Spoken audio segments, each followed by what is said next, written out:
Tämä haastattelu tehdään Novellen Elämänjanon haasteen innoittamana. Elämänjanoinen asenne vie yllättäviin paikkoihin, kuten haastattelemaan Marie Veronikaa, eli Veronika Verhoa, Linnanmäen laitteisiin. Tubettaja Veronika inspiroi viikoittain reilusti yli 100 000 suomalaista nuorta, joka tekee hänestä vahvan mielipidevaikuttajan. Kuinka pärjää tämän vuoden 2015 Lifestyle-kanavan palkinnon tubettajien bakkanaaleissa Tubeconissa voittanut nuori vaikuttaja vastakkainasettelussa?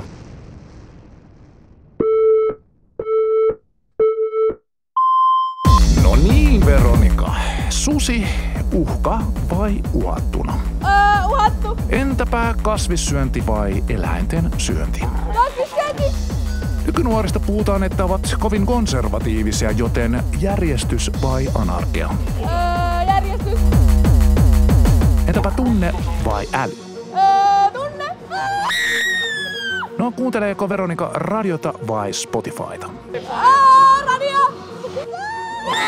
Romantiikan nostattajana katse vai kosketus? Kosketus. Paljon puhuttuu maahanmuutto. Uhka vai mahdollisuus? Mahdollisuus. Turku vaiko Helsinki? Helsinki. Ihan 10 000 kertaa Helsinki. Sitten pikku tuhma nokkela kysymys. Ruoka vai seksi? Seksi. No, kumpaa löytyy Veronikan päältä, nahkaa vai farkkua? Farkku. No, entäpä totuus vai tehtävä? Hyvä, tehtävä lukittu. Kuka on henkilö, jolle olet viimeksi puhunut rumasti? Sinulla on myös mahdollisuus pyytää häneltä anteeksi. Äiti. Isä.